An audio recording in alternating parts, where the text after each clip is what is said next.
Well, hello guys, it's Art Fanatic WX here, and so this is just a random kind of video I'll be making, but this video will kind of explain why I'm going to be getting the iPhone 14 Pro when it comes out. If you want more content, especially more explaining videos like this, then subscribe to the channel.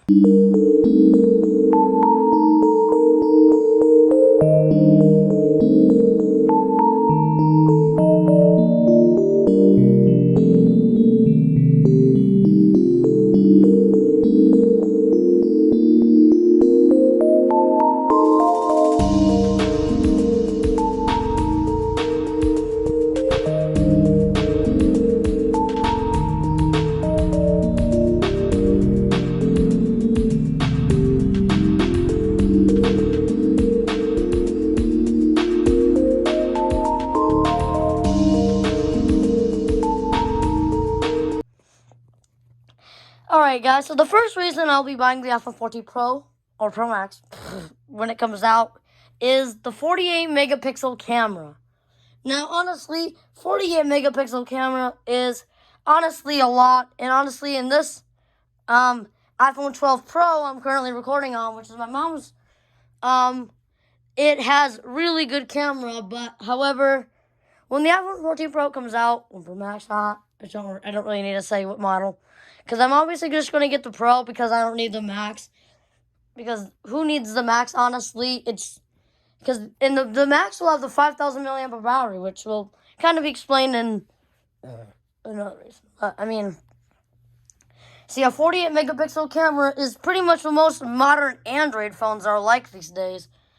Modern Androids have the 48 megapixel camera, or 50, pretty much like Google Pixel. Google Pixel has it. Well, yeah, more other phones have it. I mean, so yeah. And so it's going to be kind of more Android-like in the hole punch design, which is obviously another reason why I'll be buying the iPhone 14 Pro. And, so yeah. The second reason is the processor. Now, why is processor a issue when the iPhone 12 Pro is still a good phone? It has really good. iPhones are just getting better and better each year. So, I mean, the processor really has nothing much to do. But, I mean, that you get more gigs of RAM, which can make the phone even faster than, but iPhones are just more of mine. Like, I'm more on the Apple side than I'm on the Android side. Because let's be real here. If you're an Android user, you are such a nerd. Android is for nerds only. Well, yeah, Android is for nerds only. Yeah, people who have iPhones are probably on the cool side. Not to say that to Android users. Yeah, and now the third reason will be the availability for 8K recording. Now, 8K recording definitely has actually been I think there's some Android can even record a 9K or something, but again, like, Androids are probably like an iPhone recording in 24 4K. What I mean by 24 frames per second and 4K. Which 4K is obviously good enough, which this video is probably shot in 4K. It is, I can't really tell. You could tell if 4K in 60 FPS. 60 frames per second this thing is recorded at. That's how smooth iPhones are. And they're not so rough when you zoom in, especially. And yeah. My girlfriend has the iPhone 13. But also, explaining why I'm not going to get the 14. The 14 is the same as the 13. Now, I'm probably just assuming that they are removing the mini option, and then just replacing it with the iPhone 14 Max, which probably is just going to remove the mini. So the iPhone 13 mini is the last mini iPhone Apple is selling. Which honestly, I really wasn't a fan of the mini phones, to be honest. The regular ones are fine.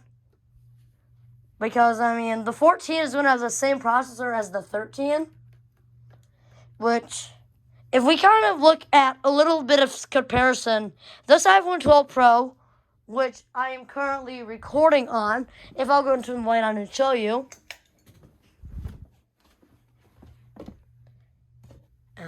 Okay.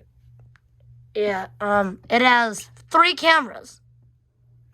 And now 3 cameras, is what the iPhone 14 Pro and the iPhone 13 Pro have, especially with the Max models. And I believe this all started with the iPhone 11 Pro, where it started getting the 3 cameras on the Pro. But, I mean, so we can go ahead and turn the light off because, I mean, iPhones already have good lighting capabilities. So, hell, you can even record a weekly like this. And even hell with it, I used to have an iPhone SE that only had 1 camera, which, I'll be honest here, the iPhone SE 2020 was fucking shit. So this thing is honestly a much better option to go for. Honestly, going for an iPhone 12 Pro or 13 Pro, maybe iPhone 14 Pro when it comes out, because, I mean, that's what I'm most excited for, to see how this 48 megapixel camera competes against stuff. Now, onto the, well, what reason were we on? I think we're going on to the 4th reason why. Well, and that is, well, to be honest, what am I a fan of the Pro models? This? Wait. Oh, I thought I could record in, I thought I could zoom in 6 times, but I guess not. But that's the thing with the Pro models, the zoom in capabilities. You could zoom in really far on the Pro models, but just the 13, this is your only option you've got. Either you, oopsie, come on. Oh, wow, I forgot when you're recording in 4K, you can't, but honestly, the 13 will only have, an option for, yeah, I can see in 4K, I can't, do 0.5, but, I mean, you probably only have the option for, 2x optical zoom. And with the Pro models, you have at least up to 5 times optical zoom, which is probably why there's I guess there's a telephoto, a wide and an ultra wide. Yeah, I don't know why that's not really the problem there. And, well, now, well, I guess, and the most thing that people have been waiting for, the 5th reason why I'm buying the iPhone 14 Pro is the fact that it's going to be most screen. Now, with the Pro models, no more of this annoying notch stuff. No more of this annoying notch thing. The notch kind of gets in the way, but however, the iPhone 14 Pro will look more Android-like for some Android users. I mean, who likes Android? Androids are really slow. So, however, I hope you all enjoyed this video. Please rate, comment, and subscribe. Have a great day, and hopefully you get the iPhone 14 Pro when it comes out, if you have the money. I'm buying my girlfriend one if I can.